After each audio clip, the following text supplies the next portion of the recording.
Pine smoke hung thick in the rafters of Cheyenne Church. December wind howled outside, rattling frosted windows. Jim Caldwell stood apart from the Christmas gathering, silver beard catching candlelight, weathered hands clasped behind his back. The smell of roasted meat and damp wool coats filled the room. Forced laughter, hymn singing, boots on wooden floor. Marcus Webb stepped to the podium during announcements. His voice carried like a judge pronouncing sentence. "Matter of public record," Webb said. "The Caldwell Ranch inheritance reverts to territorial trust on April 15th. No proven heir. Bloodline extinct. 40,000 acres will be auctioned." The crowd murmured. Sympathetic glances toward Jim became something else. Suspicion, pity. Webb's smile was thin. "Unless Mr. Caldwell can produce his deceased daughter." Jim's fist clenched. The gold locket hidden in his vest pocket burned against his chest. 3 years. 3 years of searching, of false sightings, of grief that made other men whisper he'd gone soft. He walked out into the blizzard without his coat. Fresh snow covered the church steps. And there, his breath stopped. A single set of small footprints leading east, child-sized. Heading toward the abandoned Schneider place 3 miles out, Jim's hand found his revolver. He followed the tracks, whispering the lullaby his wife used to sing. "Sleep now, my darling. Stars know your name." The footprints led to a door swinging open in the wind. The confrontation happened in the churchyard. Webb stood by his buggy, brushing snow from his coat collar, the smell of pomade and expensive tobacco. "Caldwell." Webb didn't look up. "You left before the benediction." Jim's boots crunched frozen earth. "What's your angle, Webb?" "Angle?" Webb smiled. "I'm simply executing territorial law. Your brother Thomas died intestate in 70. The land passed to you. But the original homestead grant requires continuous family bloodline. Your wife died in the fire. Your daughter, died in the fire," Webb continued. 3 years ago. No body recovered, true, but no child survives winter alone. The court declared her deceased last spring. You signed the papers yourself." Jim had signed. Grief made a man do things. "April 15th is the deadline," Webb said. "Produce an heir or the land reverts. Territory will auction it for back taxes and administrative costs. Public sale. Quite legal." "Well, you've been planning this." "I've been reading the law." Webb climbed into his buggy. 40,000 acres, prime grazing, rail spur potential. Someone will build something magnificent there. The rain snapped.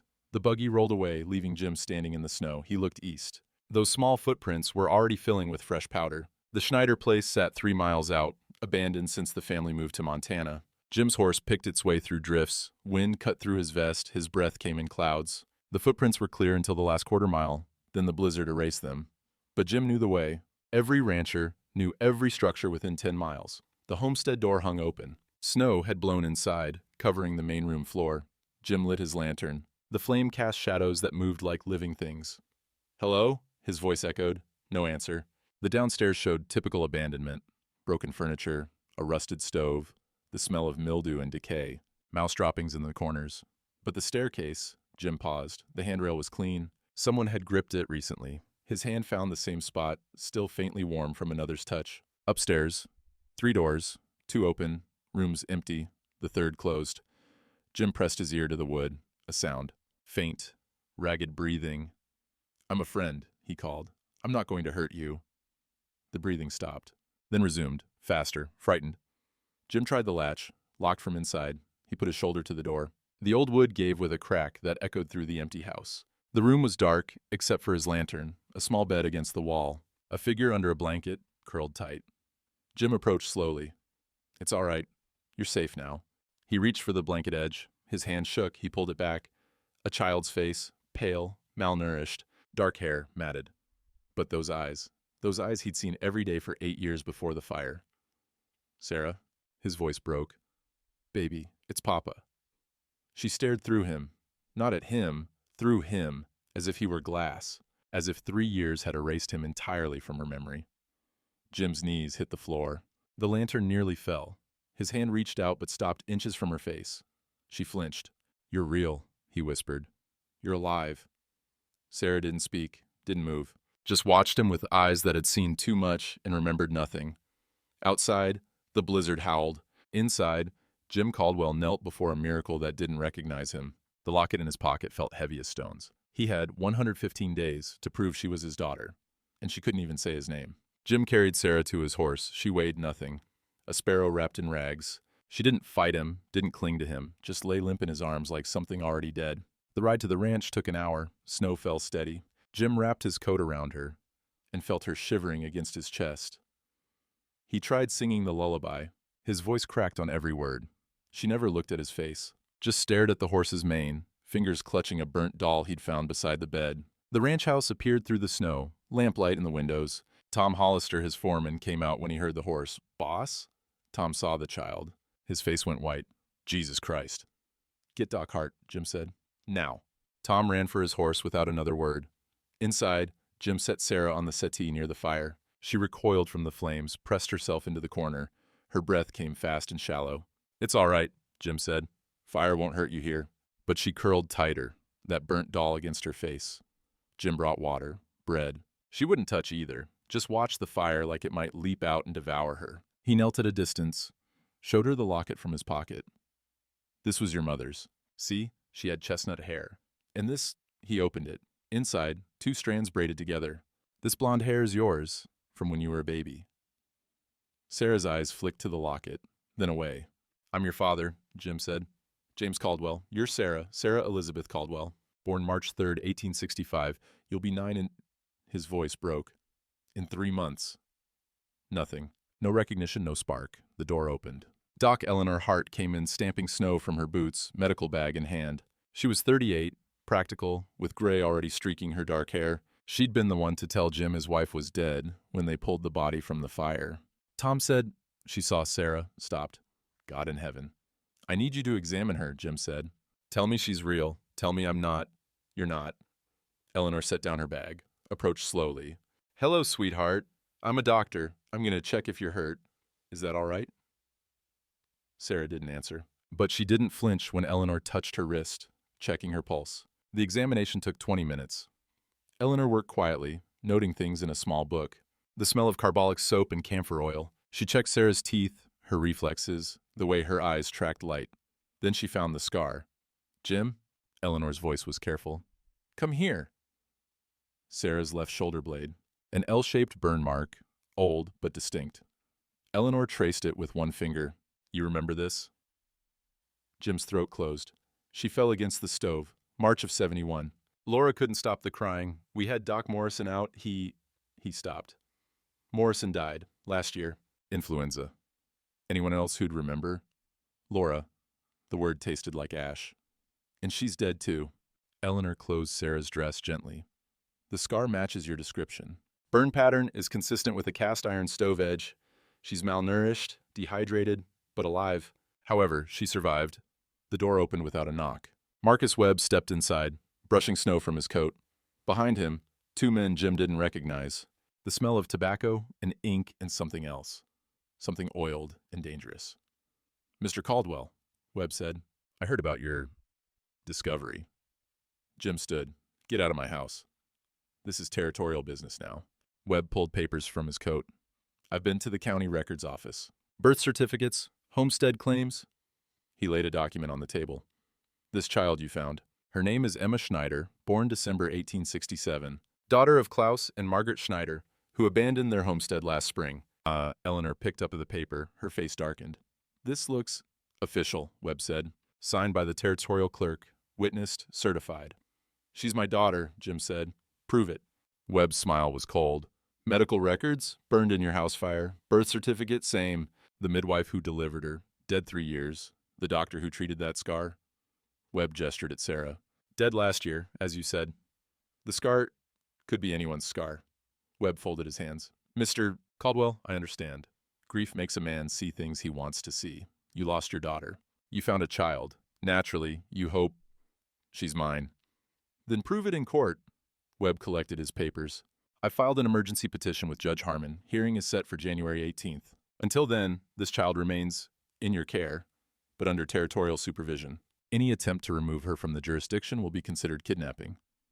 He walked to the door, paused. "You have 8 weeks, Mr. Caldwell. Bring evidence. Witnesses. Something more than wishful thinking." Webb's eyes were flat. "Because Emma Schneider has no inheritance rights to Caldwell land, and April 15th is coming fast." The door closed. The sound echoed like a coffin lid. Eleanor looked at Jim. "He's doing this on purpose." I know. The documents.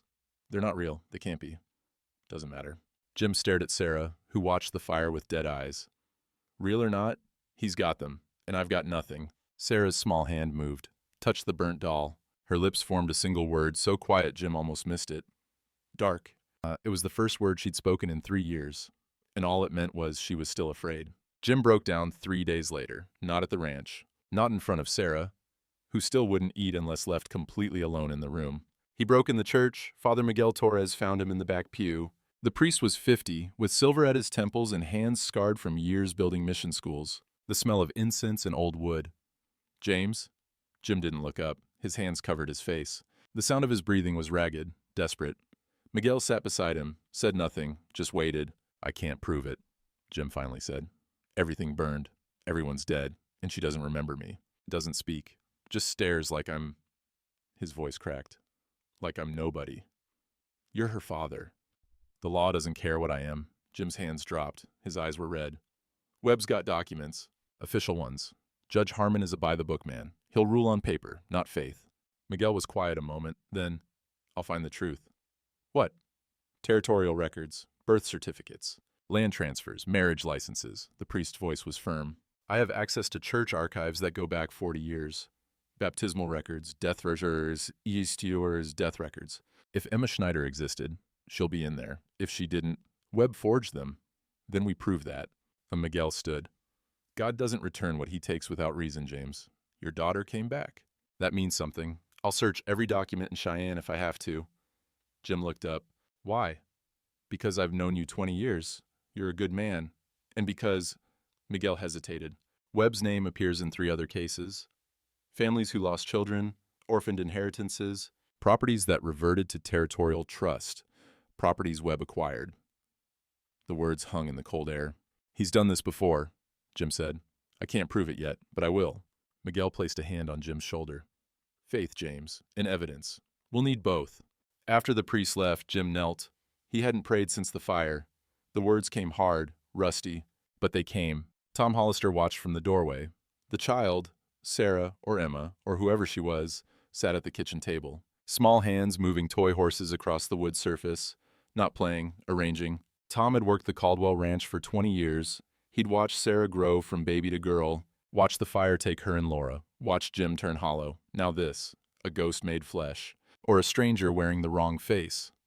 Eleanor Hart stood beside Tom, arms crossed. She's been at it for an hour. At what? Watch. Sarah positioned the toy horses, 7 of them, a line running north to south, specific spacing, the lead horse slightly ahead, the rest in formation. Tom's breath caught. Jesus. What? Eleanor asked. That's the dawn count. Tom stepped closer. Caldwell's count cattle north to south, always. Every morning, lead rider starts at the north fence. 7 riders, in formation, 20 yards apart. That's, he pointed, that's exact. Anyone could... No. Tom shook his head. Most ranches count east to west, or in a circle. This formation is specific. Jim's grandfather started it in 49. Only Caldwells know it. Eleanor moved to the table. Sarah didn't look up, just kept arranging, rearranging. Her fingers touched each horse like she was remembering something her hands knew, but her mind had forgotten. Sarah, Eleanor said gently, can you draw for me?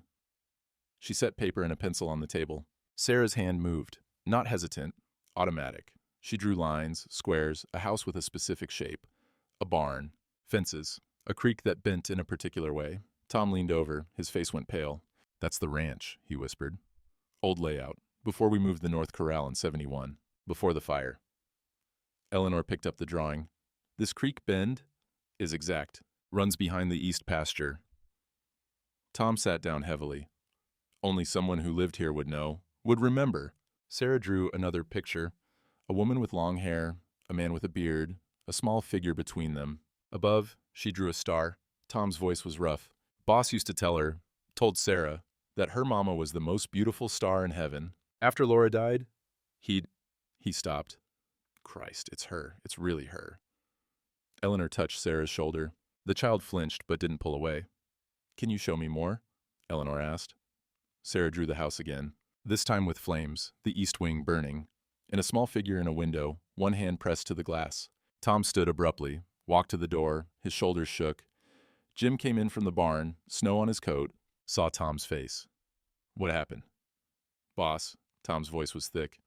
She knows the count, the layout. Everything. Only a Caldwell knows that count. Jim looked at Sarah. She'd gone back to arranging horses. North to south, lead rider ahead, perfect formation. He knelt beside the table. That's right, baby. That's how we do it. Every morning at dawn. Sarah's hand paused. Her eyes flicked to his face. Just for a second, then back to the horses. But Tom had seen it. Eleanor had seen it. The recognition. Buried deep, but there. I'll testify, Tom said. Whatever you need. I'll tell the judge. She's yours. Jim nodded, throat too tight for words. Outside, the wind had shifted. Still cold, still winter. But something had changed. A crack in the ice. The Cheyenne courthouse was packed. January 18th, 22 degrees outside. The smell of damp wool and nervous sweat inside. Every rancher within 50 miles had come. Some for Jim. Some for the spectacle. Judge Rebecca Harmon presided. 60 years old, gray hair in a tight bun, eyes like a hawk. She'd been appointed by the territorial governor. Fair, everyone said. But fair meant following the law, not the heart. Jim sat at the plaintiff's table. Sarah beside him, clutching the burnt doll. She wore a new dress Eleanor had bought. Her hair was clean, braided, but her eyes were still hollow. Webb sat across the aisle with two lawyers from Denver. Their suits cost more than Jim's best bull. Mr. Caldwell, Judge Harmon said, present your evidence. Jim stood. His hands shook. Your Honor, this is my daughter, Sarah Elizabeth Caldwell, born March 3rd, 1865. She was lost in the fire that killed my wife 3 years ago. I found her on December 28th at the Schneider homestead. And your proof? I know my daughter. Jim's voice strengthened. I know her face, the way she... Physical evidence, Mr. Caldwell. Jim swallowed. The scar on her shoulder, Doc Hart can testify. Dr. Hart. The judge gestured. Eleanor stood. Your Honor, the child has an L-shaped burn scar on her left shoulder blade. Caldwell's journal, from March 1871, notes that his daughter Sarah fell against their kitchen stove, resulting in a burn that required medical treatment. Webb's lawyer rose. Objection. The journal is self-serving, written by the plaintiff. And the doctor who treated the burn, Dr. Morrison, is deceased. No independent verification. Sustained. Judge Harmon made a note. Continue, Dr. Hart. The burn pattern is consistent with, but not unique to, Webb's lawyer interrupted. Any child could fall against any stove. Thousands of children have similar scars. Eleanor's jaw tightened. The positioning is subjective medical opinion. The lawyer smiled. Not proof. Tom Hollister was next. He testified about the horse formation, the dawn count, the drawings of the ranch layout. She knows things only a Caldwell would know, Tom said. His voice carried across the courtroom. That count's been in the family for 25 years. Nobody outside the family knows it. A Webb's lawyer stood. Or perhaps Mr. Hollister, in his loyalty to his employer, taught the child these things, coached her. I never... Did you visit the Schneider homestead before Mr. Caldwell found the child? Tom hesitated. Once, last fall, checking for squatters. So you knew the child was there? No, I didn't see. But you could have. Could have seen her. Could have mentioned the Caldwell counting method. Could have described the ranch layout. The lawyer's smile was sharp. Loyalty is admirable, Mr. Hollister, but it's not evidence. The courtroom murmured. Tom sat down, face red. Father Miguel testified about his ongoing records search. I found no baptismal record for Emma Schneider, no death certificate for Sarah Caldwell. The documentation Mr. Webb presented appears... Appears? Webb's lawyer pounced. You're admitting you found nothing definitive? I'm still searching, so no evidence. Just suspicion based on your friendship with Mr. Caldwell. Miguel's hands gripped the witness rail.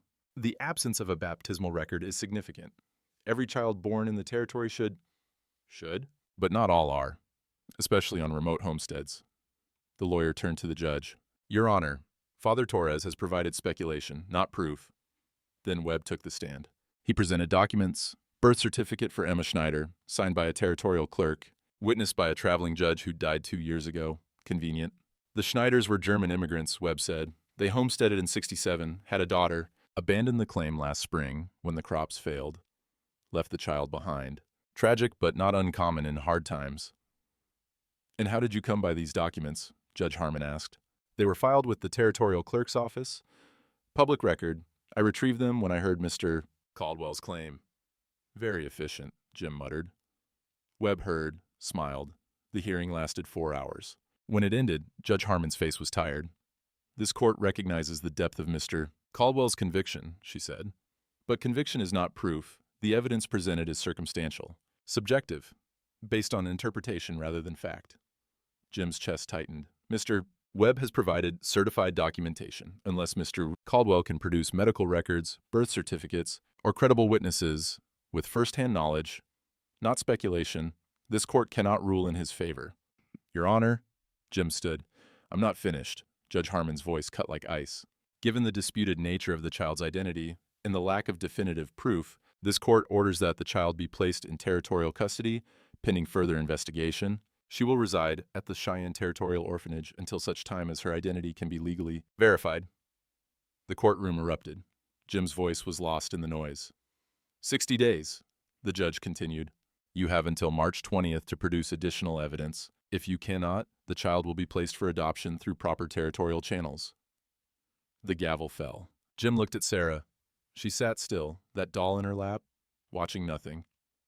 No, Jim said. You can't. Bailiff, Judge Harmon gestured. 2 men approached. Jim moved to block them. Tom grabbed his arm. Boss, don't. You'll make it worse. One bailiff knelt by Sarah. Come on, sweetheart. Time to go. Sarah didn't move, didn't fight, just stood when the man took her hand, like she'd expected this. Like abandonment was all she knew. Sarah, Jim's voice broke. Baby, I'll fix this. I promise. She looked at him for 3 seconds, then walked away, hand in the bailiff's. That burnt doll trailing behind. The courtroom emptied. Webb collected his papers, whistling softly. Tom stood beside Jim in the empty room. We'll appeal. Get a better lawyer. Find something. Jim didn't answer. He stared at the door Sarah had walked through. 54 days until the land was lost. And his daughter was gone again. February 20th arrived cold and wet. Not snow, rain. The kind that soaked through everything and froze in your bones. Jim rode to Cheyenne. He'd been every week since the hearing. Visiting hours were Sundays, 2 to 4. He brought food Sarah wouldn't eat, books she wouldn't read. Sat with her in the orphanage common room while she drew pictures of fire and horses in darkness. Today the matron met him at the door. Her face was grim. Mr. Caldwell, there's been a development. The smell of lye soap and boiled cabbage. Children's voices from somewhere upstairs. All of it institutional. Wrong. What development? Mr. Webb came yesterday with a court order. She handed him papers. The child is being transferred. Jim's vision narrowed. Transferred where? Denver. Territorial Placement Facility. They have resources for difficult cases. Difficult? Jim's voice rose. She's 8 years old. She's not difficult. She's traumatized. She won't speak, won't eat with others, scratches drawings into the walls. The matron's voice softened. I'm sorry, but she needs more help than we can provide. When? The wagon left this morning. I thought you'd been notified. Jim was out the door before she finished. Rain hit his face like bullets. His horse's hooves through mud. He rode east toward the Denver road. Found the wagon 2 miles out. 2 men on the driver's bench, a covered back. Stop! Jim's voice carried over the rain. The wagon didn't stop. Jim rode alongside, looked into the back. Sarah sat on a bench, wrists tied loosely to keep her from jumping. That burnt doll on the floor beside her. She stared at nothing. Their eyes met. She didn't cry, didn't call out, just watched him with that same hollow gaze. The driver pulled a rifle. Back off, Caldwell. Legal transfer. You interfere, you'll hang. Jim's hand went to his revolver. Tom's words echoed. You'll make it worse. He let the horse slow, watched the wagon roll away through the rain. Sarah's small face in the back, getting smaller, disappearing. When he couldn't see her anymore, Jim stopped, sat in the rain, his horse stamped, impatient. 54 days had become 39. The land didn't matter anymore. The money didn't matter. His daughter thought he'd abandoned her twice, and the law said he had no right to stop it. Jim rode to Denver, 3 days hard travel. The orphanage there was worse than Cheyenne. Brick building, barred windows, the smell of chlorine and despair. They let him see her for 30 minutes. A matron stood by the door the entire time. Sarah sat at a wooden table in a gray room. Her new dress was gone. They'd put her in institutional clothes, brown wool that scratched. Her hair was cut short, easier to manage, they said. The burnt doll was gone too. They took it, the matron explained. Unsanitary. Jim felt something break inside him. That doll was the only thing she'd carried from the homestead, the only thing from before. He sat across from Sarah. The table between them felt like miles. Baby. His voice was soft. I brought you something. He pulled the locket from his pocket, set it on the table between them. Gold chain, small oval case, the catch worn smooth from years of his wife's fingers. Sarah's eyes flicked to it, then away. This was your mama's. Jim opened the locket. Inside, 2 strands of hair braided together. One chestnut, one pale blonde. This dark hair? That's Laura. Your mama. She had the prettiest hair, like silk when the sun hit it. Sarah's fingers moved slightly, stopped. And this blonde hair, that's yours, from when you were a baby, 6 months old. Laura cut just a little bit, braided them together, said it was so you'd always be connected, mother and daughter, forever. He pushed the locket across the table. It caught the light from the barred window. You can keep it, Jim said. It's yours, always was. Sarah's hand reached out, slow, like she was testing whether it was real. Her fingers touched the gold, traced the edge. Then she pulled back, shook her head. It's all right, Jim said. You don't have to. They'll take it. Her voice was barely a whisper, the first words she'd spoken in weeks. They take everything. Jim's throat closed. Then I'll hold it for you. Until you're home. Until you're safe. I don't have a home. The words were flat, dead, like she'd accepted something Jim couldn't bear to accept. Yes, you do. He leaned forward. The matron shifted by the door. You have a home? With me, on the ranch, and I'm going to prove it. I'm going to bring you back. Sarah looked at him finally, really looked. You can't. I can. The man with the papers said you can't, said I'm Emma, said you're just a sad old man who lost his daughter and wants me to be her. Jim's hands gripped the table edge. Webb is lying. How do you know? Because I'm your father. I held you when you were born, watched you take your first steps, taught you to count using buttons on the kitchen table. You loved buttons, used to line them up by color. Something flickered in Sarah's eyes, brief, gone. I sang to you every night, Jim continued. The song your mama taught me. Sleep now, my darling, stars know your name. And you'd make me sing it 3 times before you'd close your eyes. Sarah's breath hitched, just once. You're mine, Jim said, and I'm yours, and I won't stop fighting, not ever. The matron cleared her throat. Time's up. Jim stood slowly, picked up the locket. I'll keep this safe, for when you come home. Sarah watched him leave. He looked back at the door. She was touching the table where the locket had been. Like she could still feel its weight. The ride back took 4 days. Jim stopped in Cheyenne, found Father Miguel at the church. I need your help, Jim said. No preamble. Whatever you found, whatever you can find, I need it. Miguel's study smelled of old paper and lamp oil, documents spread across every surface. Baptismal records, land transfers, marriage certificates going back 40 years. I've been through every church record in 3 counties, Miguel said. His eyes were red from reading by candlelight. No Emma Schneider, no baptism, no burial for the parents, nothing. So Webb forged it. I believe so, but belief isn't proof. Miguel pulled out a ledger. However, I found something else. 3 other properties, all reverted to territorial trust, all acquired by Webb through auction. He laid out 3 cases. The Morrison Ranch in 68, the Chen Homestead in 70, the Butler Place in 72, each one a family tragedy, a death, an orphaned heir who disappeared, property that reverted, property Webb bought for pennies on the dollar.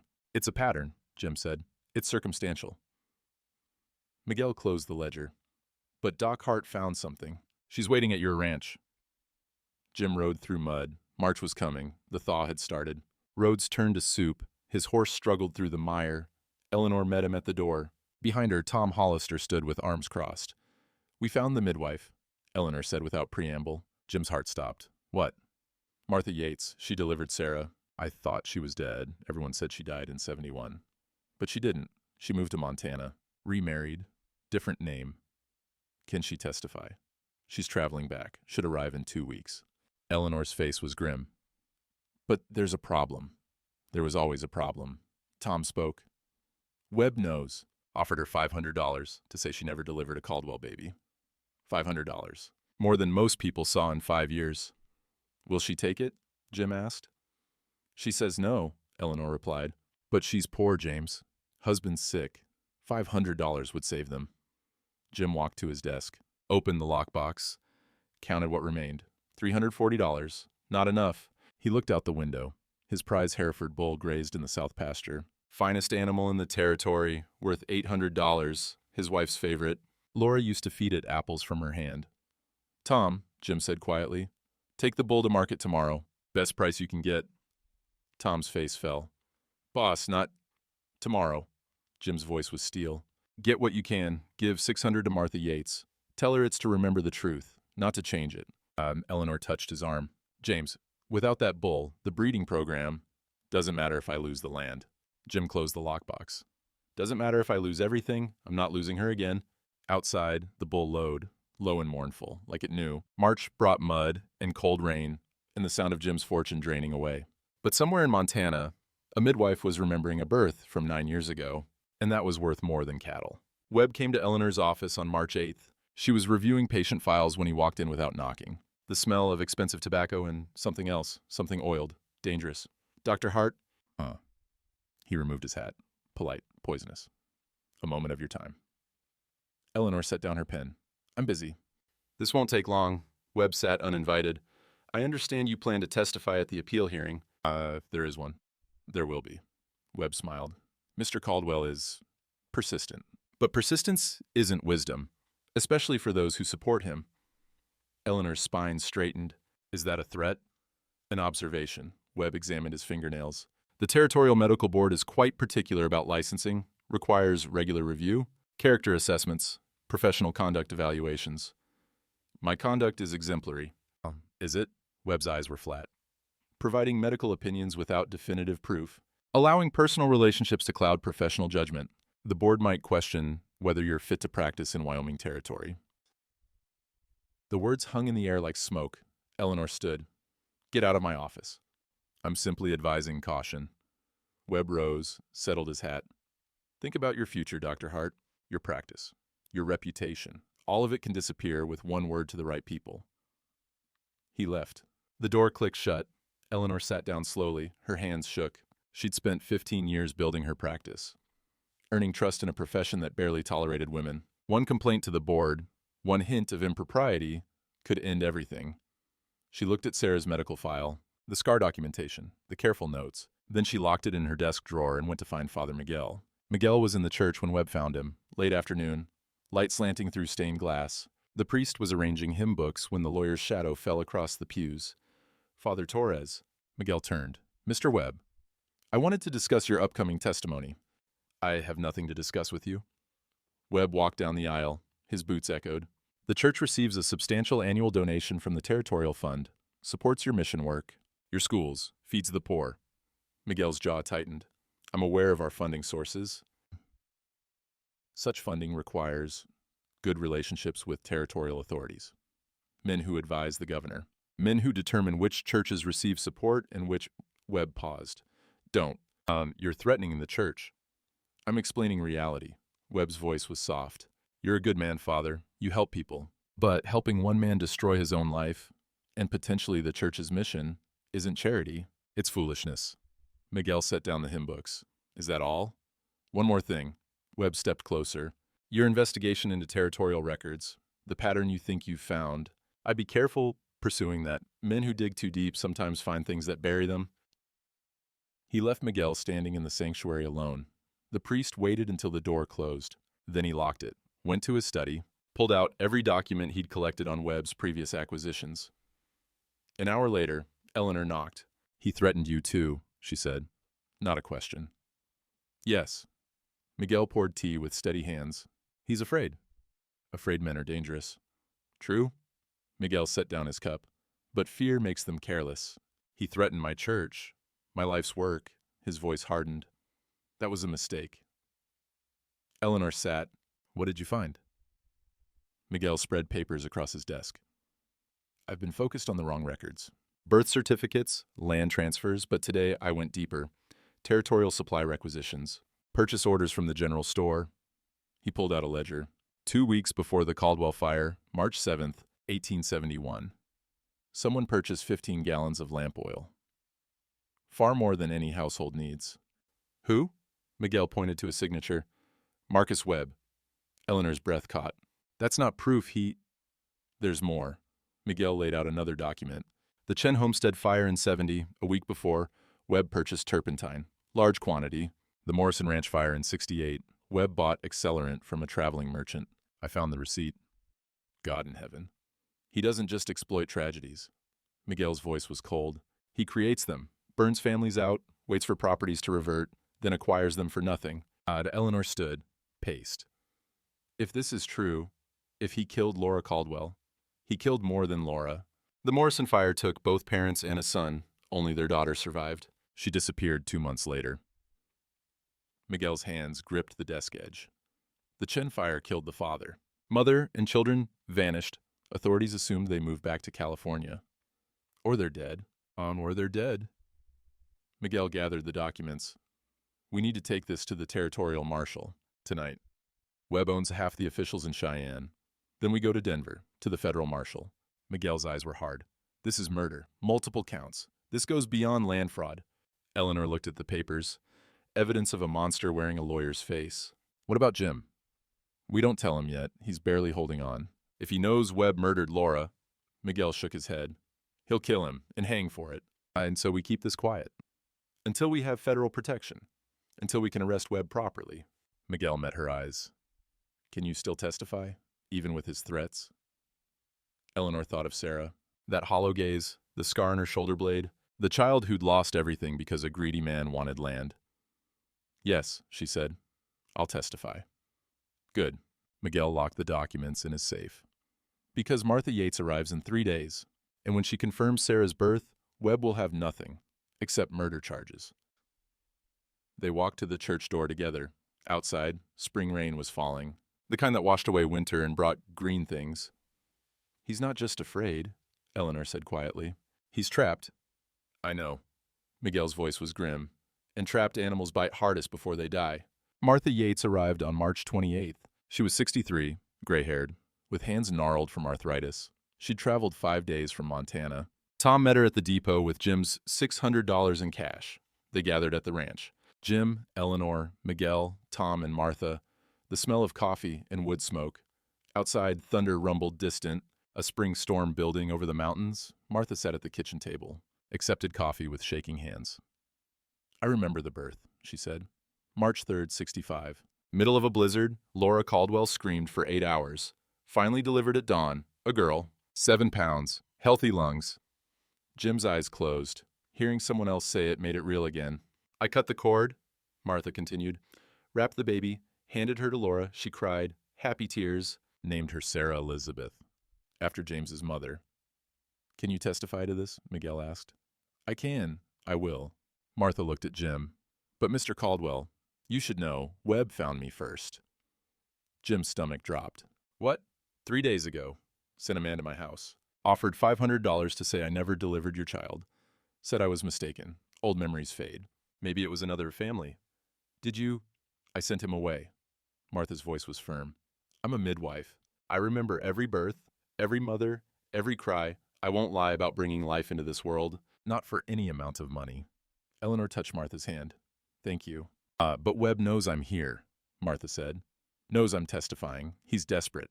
Desperate men do desperate things.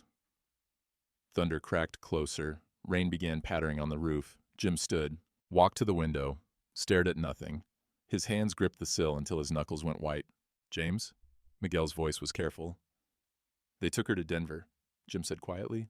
Put her in a brick building with barred windows, cut her hair, took her doll, told her she's nobody, that I'm just a sad old man who lost his daughter. The appeal hearing is in 2 weeks. 2 weeks! Jim's voice cracked. She won't last 2 weeks. You didn't see her eyes. She's giving up, accepting it. The law failed her. Jim spun. His face was haggard. The law said she's Emma Schneider. The law took her from me. The law put her in that place. Jim. Eleanor stood. Martha's testimony changes everything. We'll get her back legally. The right way. The right way. Jim laughed, bitter. Laura burned to death in that fire. Sarah wandered alone, for God knows how long before someone found her, hid her, kept her alive somehow. And when I finally found her, when God gave her back, the law said no. Said I couldn't prove she was mine. He walked to his desk, opened the drawer. Inside, his revolver. He stared at it. I'm going to Denver, he said. Tonight, I'm bringing her home. The room went silent except for rain on tin roof. James, Miguel's voice was careful. That's kidnapping. You'll be arrested, hanged. Then I'll hang. Jim's voice was flat. But she'll be home first. And you can't. I can't. Jim's laugh was broken. I can't protect my daughter, can't bring her to safety. What kind of father does that make me? Tom spoke from the doorway. The kind who's alive to raise her after the court rules in your favor. If they rule in my favor. Jim closed the drawer, left the gun. And if they don't, if Webb produces another forged document, another dead witness, another delay, how long do I wait while my daughter dies inside? Eleanor stepped closer. She's not dying. She is. Jim's voice broke. Slowly, every day, the light's going out. Soon there'll be nothing left but emptiness. I've seen it in men who've lost too much, in soldiers after the war. You can be alive and still be dead inside. Thunder shook the house. Rain turned to downpour. I'm going, Jim said, alone. I won't ask any of you to break the law with me. Won't make you accomplices. But I'm bringing her home tonight. You can't ride in this storm, Tom protested. Flash floods, lightning, the roads. Don't care about roads. Jim pulled on his coat. I care about my daughter sleeping in a cell tonight while I sit here drinking coffee and talking about the law. Miguel stood. If you do this, you'll lose everything. The ranch, your freedom, maybe your life. Already lost everything. Jim opened the door. Rain and wind rushed in. When Laura died, when Sarah disappeared, everything after that's been borrowed time. He stepped into the storm. Jim, wait. Eleanor grabbed his arm. At least wait until the storm passes. You'll die out there. Jim looked at her. His eyes were old, older than his 58 years. Been dying for 3 years, Eleanor. At least this way I'll die doing something that matters. He walked into the darkness. Rain swallowed him. Inside, the four of them stood frozen. He'll do it, Tom said quietly. He'll break her out, and Webb will have him hanged. Miguel made the sign of the cross. God protect him. Martha Yates stood. I came all this way to tell the truth, to save that child. And now we pray he gets there alive, Eleanor finished. She looked out at the storm. Lightning flashed, illuminating sheets of rain. And that he brings her back before Webb knows what happened. Thunder answered, long, ominous. The storm was here. The Denver orphanage was dark, except for one lamp in the matron's office. Jim's horse stood outside, exhausted from the ride. 3 hours through mud and rain and rising water. Creeks overflowing, lightning striking close enough to smell. Jim tried the front door, locked. He walked around to the back. Kitchen entrance. Also locked. A window on the second floor was cracked open, too high to reach normally. But there was a drain pipe. Jim was 62 years old. His joints ached. His back had been bad since a bull gored him in '67, but he climbed. Hand over hand. The metal, slick with rain. Lightning flashed. Thunder covered the sound of his boots against brick. The window opened into a dormitory. 20 beds, girls sleeping. He moved between them quietly. Found Sarah in the corner bed. She was awake. Staring at the ceiling, she saw him, didn't scream, just watched. I came for you, Jim whispered. We're going home. They'll catch you. Don't care. He wrapped his coat around her. Come on, baby. She didn't argue, just stood. Let him lift her. She weighed nothing. They went out through the window, down the drain pipe. Sarah clutched his neck, silent, her breath warm against his throat. His horse carried them both, east, toward Cheyenne, toward home. The storm followed, rain like bullets, wind that tried to push them off the road. Sarah pressed her face into Jim's chest. He sang to her, the lullaby. Sleep now, my darling. Stars know your name. By dawn, they were at the ranch. Tom was waiting. Boss. His face was grim. Webb knows. He sent a telegram from Denver last night. Marshal's coming, with arrest papers. How long? They left Cheyenne an hour ago. Roads are bad, but... Tom looked at Sarah, soaked and shivering in Jim's arms. Maybe 3 hours. Jim carried Sarah inside. Eleanor had coffee ready, blankets. She wrapped the child and sat her by the fire. The others? Jim asked. Miguel and Martha went to the federal marshal in Denver with the evidence about the fires. Eleanor's voice was tight.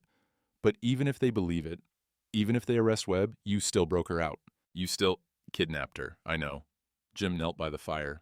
His hands were shaking from cold and exhaustion and fear. But she's home.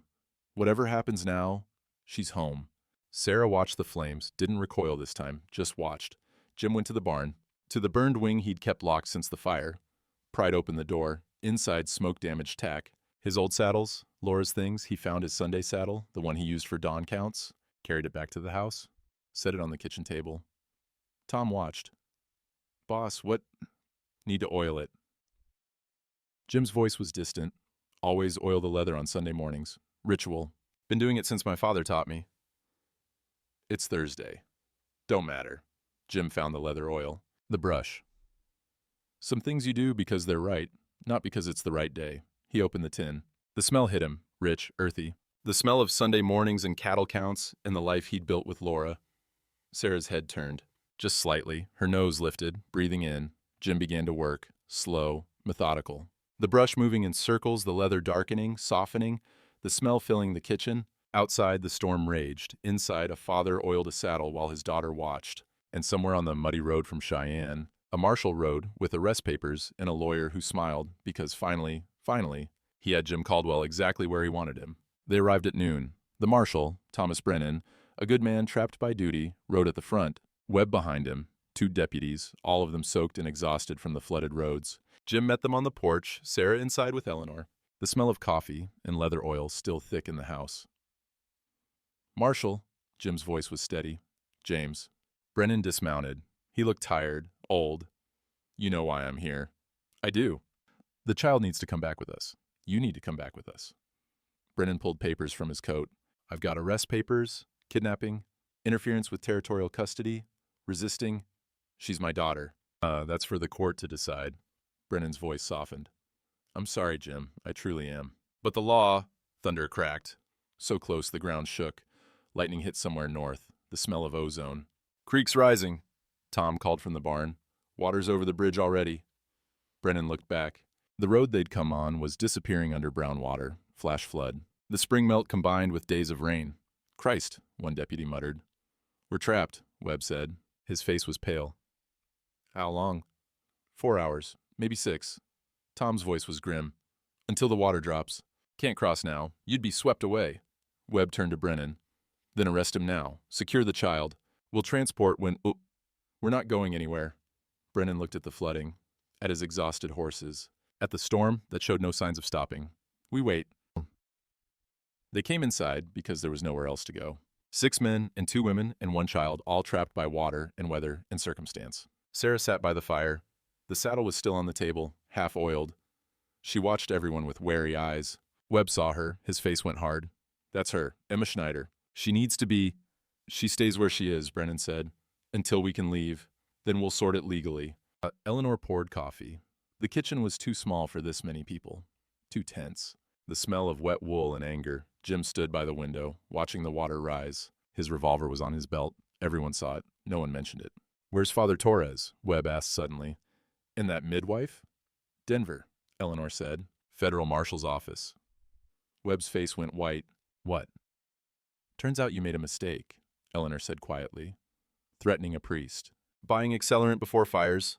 Leaving paper trails. I don't know what you're—" "The Morrison fire. The Chen fire. The Caldwell fire." Eleanor's voice was steady. "You started them all, and Miguel has proof." The room went silent except for rain on the roof. Brennan stood. "Is this true?" "It's lies," Webb said quickly. "Desperate lies from desperate people. We'll see what the federal marshal says." Eleanor met Webb's eyes. "They're expecting us tomorrow, with evidence." Webb's hand moved toward his coat. Brennan's hand went to his gun. "Don't," the marshal said. Lightning struck, close, so bright it turned everything white for a heartbeat. Thunder shook the house, a crack like the world breaking. Sarah screamed. Everyone turned. She'd fallen from her chair, hands over her ears, eyes squeezed shut, shaking. Jim moved before he thought, dropped to his knees beside her. "Baby, it's all right. Just thunder. She scrambled away from him, hit the wall, pressed herself into the corner. The smell of leather oil was everywhere. From the saddle, from his hands. She was breathing it in with every terrified gasp. Jim stayed where he was, on his knees, hands visible, not threatening. "Sarah," he said softly, "listen to me. Listen to my voice." She wouldn't look at him, kept her eyes on the fire. "The storm can't hurt you here," Jim continued. His voice dropped into something old, something from before. "You're safe, I promise. Remember how I used to promise." He began to sing, quiet, the lullaby. "Sleep now, my darling, stars know your name." Sarah's breathing changed, still fast, but listening. "The sun will return when the night turns to day." Jim moved the saddle closer, kept brushing oil into the leather, slow circles, the motion Laura had watched him do every Sunday morning, the motion Sarah had watched from the doorway when she was small. "Your mama's in heaven, watching you sleep." The smell filled the room, leather and oil and memory. "And Papa's beside you, his promise to keep." Sarah's hands lowered from her ears, her eyes opened, watching him work, watching the brush move in circles, the leather darkening. "I used to do this every Sunday," Jim said. Not singing now, just talking. Before dawn, you'd wake up early sometimes. Come to the barn in your nightgown, bare feet on cold ground. You'd watch me oil the saddles. Said it smelled like Sunday morning. Sarah's lips moved, no sound, but moving. Then we'd ride out, Jim continued. Count the cattle, you in front of me, 7 riders. North to south, 20 yards apart, lead rider ahead. That's how Caldwells count, how we've always counted. He set down the brush, looked at her. You remember, baby. I know you do. Somewhere inside, you remember. Sarah's hand moved, touched her chest, where the smell was, where the memory was locked. That's right, Jim whispered. It's in there. Everything. Every Sunday morning, every song, every promise. You just have to... Her mouth opened, and she sang. Sleep now, my darling, stars know your name. Her voice. Small, rusty from disuse, but clear, perfect. The sun will return when the night turns to day. Jim's eyes filled. He couldn't breathe. Your mama's in heaven, watching you sleep. Sarah stood, walked toward him, the smell of leather oil wrapped around her like arms. And Papa's beside you, his promise to keep. She reached him, touched his face, traced his beard with her fingers. Papa, she whispered, you came like you promised. Jim pulled her into his arms. She wrapped around him, held on. The room was silent, except for rain and thunder and the sound of a father's broken crying. Eleanor moved quickly. Marshall, I need my medical bag. The locket. Jim, where's the locket? Jim pulled it from his pocket with shaking hands. Eleanor took it, opened it carefully, removed the 2 braided hairs. She plucked a single blonde hair from Sarah's head, held both up to the lamp, used her magnifying lens. Identical, she said. Her voice carried across the room. Same color, same texture, same root structure. This hair is hers. Was hers as an infant. Is hers now. She turned to Brennan. This is Sarah Caldwell, medical opinion, physical evidence, witness testimony, everything you need. Brennan looked at Webb. You got anything to say? Webb was at the door, hand on the latch, face like a cornered animal. The water? He started. You're not going anywhere, Brennan said. Federal Marshal wants to talk to you about fires, about murder, about forging territorial documents. He gestured to his deputies. Secure him. They moved. Webb ran, made it 3 steps outside before the mud took him. He slipped, fell, slid toward the flooding creek. Tom caught him, dragged him back, dropped him in the mud. Stupid, Tom said. Water would have taken you, drowned you, saved us all the hanging. The water dropped by evening. By morning, the roads were passable. Judge Harmon rode out with Father Miguel and Martha Yates. The federal marshal from Denver came too, with documents about fires and forged papers and patterns of theft. They held the hearing at the ranch. April 14th, the day the land would have reverted. Everyone gathered in Jim's front room. The judge at the head of the table, Webb in chains beside her, 2 deputies watching him, Sarah on Jim's lap, her hand in his. This is highly irregular, Judge Harmon said, but her voice was softer than in the courthouse. However, given the circumstances and the new evidence presented, I'll hear testimony. Martha Yates went first, told the story of Sarah's birth. Every detail, the blizzard, Laura's screams, the baby's first cry at dawn. I delivered her, Martha said, wrapped her, handed her to her mother. There's no doubt in my mind. That child is Sarah Elizabeth Caldwell. Eleanor testified next. The scar, the locket hair, the medical evidence that couldn't be forged or faked. The hair match is definitive, Eleanor said. Same person, infant and now. This is James Caldwell's daughter. Father Miguel presented the evidence about Webb, purchase orders for accelerant, patterns of fires before property acquisitions, 3 other families destroyed. He's not just a land speculator, Miguel said. His voice was cold as winter. He's a murderer. He killed Laura Caldwell, killed the Morrison family, destroyed the Chins, all for land he could buy cheap after they were gone. Webb sat silent.